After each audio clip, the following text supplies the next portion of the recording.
72 గంటల్లోనే ఫోన్ లోని అద్భుతమైన జ్యోతిష్య పరిష్కారం చూపిస్తారు. నమ్మండి, నమ్మకపోండి, ఇది నిజం. శ్మశాన కాళి రుద్ర చౌడీదేవి ఆరాధకులు నంబర్ 1 వశీకరణ స్పెషలిస్ట్.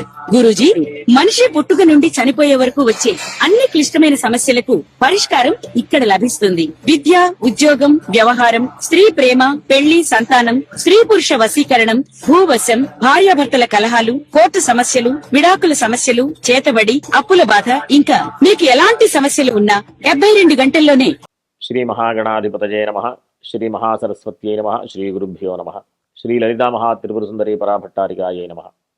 మనం 2026 జూన్ నెలలో ఉన్నటువంటి ద్వాదశ రాశుల యొక్క ఫలితాంశాలలో భాగంగా మిథున రాశి వారికి ఏ విధంగా ఉందో చెప్పుకుందాం. ముందుగా ఈ రాశి వారికి ద్వితీయంలో బృహస్పతి, సప్తమాధిపతి ద్వితీయంలో ఉచ్చస్థానంలో ఉండడం చాలా అద్భుతమైనటువంటి ఫలితాన్ని ఇచ్చే అవకాశం. కుటుంబపరమైనటువంటి సౌఖ్యం, ఆర్థికపరమైనటువంటి లాభం, ఇంకా చెప్పాలి అంటే వివాహ ప్రయత్నాలు చేసేటటువంటి వారికి అనుకూలమైనటువంటి స్థితి, ఈ రకమైనటువంటి మంచి ఫలితాలు ఉండేటటువంటి అవకాశం. ఉద్యోగ సంబంధమైనటువంటి విషయాలలో కూడా అభివృద్ధి ఉంటుంది. కాకపోతే ఈ అభివృద్ధిలో కాస్త నిదానంగా ఉండేటటువంటి, అంటే బ్రేక్స్ రావడం కానీ డిలే కావడం కానీ జరిగేటటువంటి అవకాశాలు కూడా ఉన్నాయి. ఈ ఉద్యోగపరమైనటువంటి వ్యాపారపరమైనటువంటి విషయాలలో మందగమనంగా వెళ్లకుండా ఉండాలంటే వీరు ప్రతిరోజు కూడా హనుమాన్ చాలీసా పారాయణ చేసుకోవడం, అవకాశం ఉన్నప్పుడు శనివారం ఆంజనేయ స్వామి దర్శనం చేసుకోవడం వల్ల అట్లాంటి ఇబ్బందులు కూడా అధిగమించి చక్కటి ఉద్యోగ లాభం కూడా పొందేటటువంటి అవకాశం కూడా ఉంది. కాబట్టి ఈ రాశి వారందరూ కూడా చక్కగా హనుమాన్ చాలీసా ప్రతిరోజు పారాయణ చేయాలి. ఇంకా వీరికి విద్యా విషయంలో కూడా అనుకూలమైనటువంటి పరిస్థితి. ఈ విద్యకు సంబంధించినటువంటి పరిస్థితిలో బుధుడి యొక్క సంచారం ఈ నెల 23వ తేదీ వరకు కాస్త చికాగ్గా ఉంటుంది. ఏవైనా ప్రయత్నాలు చేసేటటువంటి ఉన్నత విద్యల కోసం ప్రయత్నం చేసేటటువంటి వారు ఈ 23వ తేదీ తర్వాత నుంచి చాలా అనుకూలమైనటువంటి రోజుగా మనం పరిగణలోకి తీసుకోవచ్చు. కాబట్టి ఈ భూగృహ సంబంధమైనటువంటి వ్యాపారస్తులకు కూడా, అంటే భూమి మీద పెట్టుబడి పెట్టేటటువంటి వ్యాపారస్తులు కానీ, తర్వాత విద్యా సంబంధమైనటువంటి విషయాల్లో ప్రధానమైన నిర్ణయాలు తీసుకునేటటువంటి వారు కానీ, అంతేకాకుండా ఈ ఉద్యోగ సంబంధమైనటువంటి విషయాలు నిర్ణయాలు తీసుకునేటటువంటి వారు కానీ కాస్త జాగ్రత్తలు అవసరం. ప్రధానంగా ఈ 23వ తేదీ వరకు అననుకూలమైన స్థితి ఉంది కాబట్టి అంతకు ముందు గనక ప్రధానమైన నిర్ణయాలు తీసుకోవాలనుకుంటే కాస్త విష్ణు సహస్రనామ స్తోత్ర పారాయణం చేయడం వల్ల ఆ ఇబ్బందుల నుంచి అధిగమించేటటువంటి అవకాశాలు ఉన్నాయి. కాకపోతే ఉద్యోగపరమైనటువంటి విషయాల్లో ఈ మందగమనం పోయి, కాకపోతే ఇంకొక ప్రధానమైన విషయం ఏంటి అంటే ఈ ఉద్యోగం చేసేటటువంటి వారు కానీ, వ్యాపారం చేసేటటువంటి వారు కానీ, వారి పై వారితో కానీ వారి కింది వారితో కానీ కాస్త జాగ్రత్తగా ఉంటూ అనవసరమైనటువంటి వాగ్వాదాలకి వివాదాలకి వెళితే గనక ఆ ఉద్యోగంలో ఇబ్బందులు వచ్చేటటువంటి అవకాశం కూడా ఉంది. కాబట్టి ఉన్నటువంటి మంచి అవకాశాన్ని సద్వినియోగం చేసుకోవాలంటే కాస్త జాగ్రత్తగా ఉంటే కనుక ఈ ఉద్యోగ సంబంధమైనటువంటి లాభాన్ని పొందేటటువంటి అవకాశం, ఉద్యోగం యొక్క అభివృద్ధి పొందేటటువంటి అవకాశం, ఉన్నతమైనటువంటి ఉద్యోగాలు పొందేటటువంటి అవకాశం కూడా ఉందన్నమాట.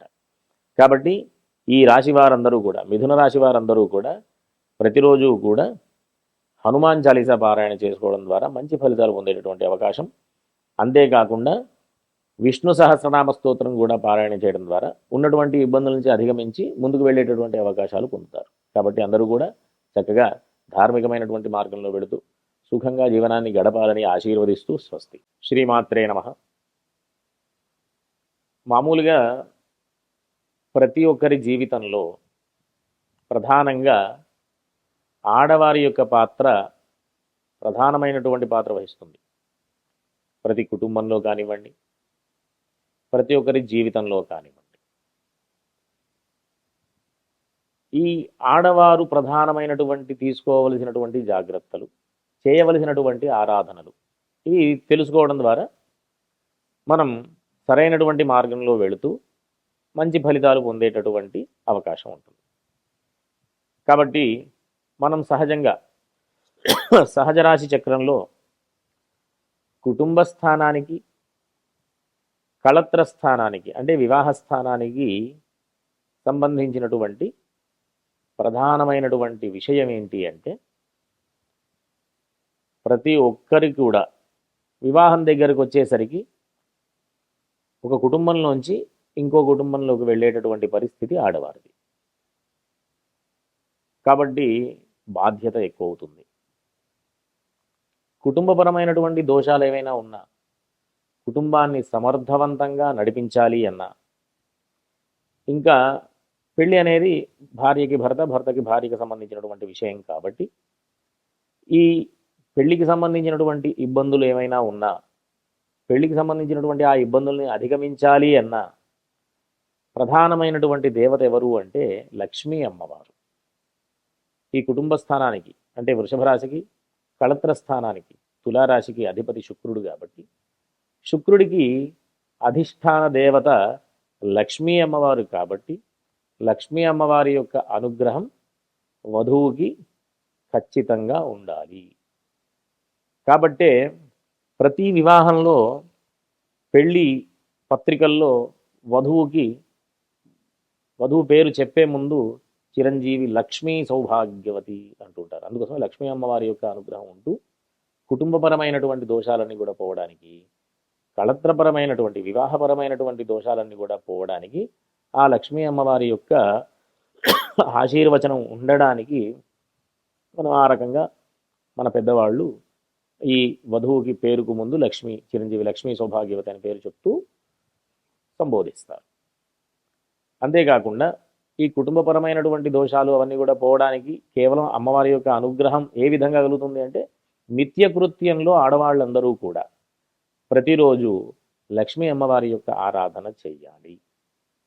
లక్ష్మీ అమ్మవారి యొక్క ఆరాధన చేస్తూ ఒకవేళ పూజా కార్యక్రమాలు చేసుకోలేనటువంటి పరిస్థితిలో ఉంటే లక్ష్మీ అష్టోత్తర స్తోత్రం అయినా ప్రతినిత్యం కూడా పారాయణ చేయడం ద్వారా అనేక రకాలైనటువంటి దోషాలన్నీ కూడా పోతాయి. అంతేకాకుండా ఇంట్లో తులసి సేవ చేసుకుంటే, ప్రతిరోజు తులసికి నీళ్లు పోస్తూ తులసి ఎప్పుడు కూడా సజీవంగా ఇంట్లో కళకళలాడుతూ, అంతేకాకుండా ఆ ప్రతిరోజు ప్రదోషం సమయంలో తులసి చెట్టు దగ్గర దీపారాధన చేయడం, ఇట్లాంటివన్నీ కూడా ఎంతో ఇబ్బందుల నుంచి అధిగమించేటటువంటి అవకాశాలని కల్పించేటటువంటి ప్రక్రియలు. చాలా చిన్నటువంటి ప్రక్రియలే కానీ మంచి ప్రక్రియలు అన్నమాట, విశేషమైనటువంటి ఫలితాన్ని ఇచ్చేటటువంటి ప్రక్రియలు. అంతేకాకుండా ప్రధానంగా ఇంట్లో ఉన్నటువంటి ఇబ్బందులన్నీ కూడా అధిగమించాలి అంటే అతిథి సత్కారం నిత్యం జరుగుతూ ఉండాలి.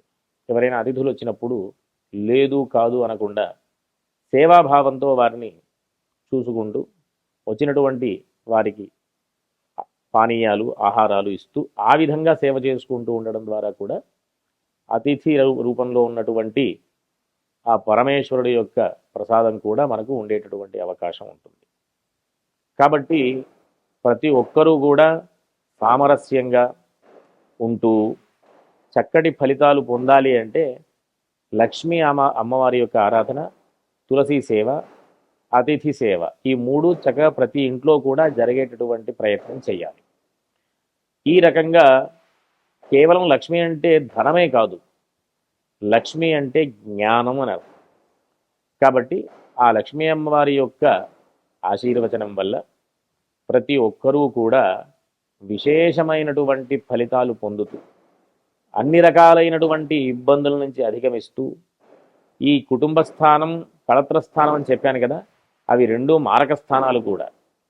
అంటే అపమృత్యు దోషాలన్నీ కూడా పోతూ చక్కగా ఆయుర్దాయం పెంచుకుంటూ ప్రతినిత్యం కూడా సేవాభావంతో అతిథి సేవ చేసుకుంటూ, తులసి సేవ చేసుకుంటూ, లక్ష్మీ అమ్మవారి యొక్క ఆరాధన చేస్తూ ప్రతినిత్యం కూడా దేవతా ఆరాధన మార్గంలో ఉంటూ అందరూ కూడా సత్ఫలితాలు పొందాలని ఆశిస్తూ స్వస్తి.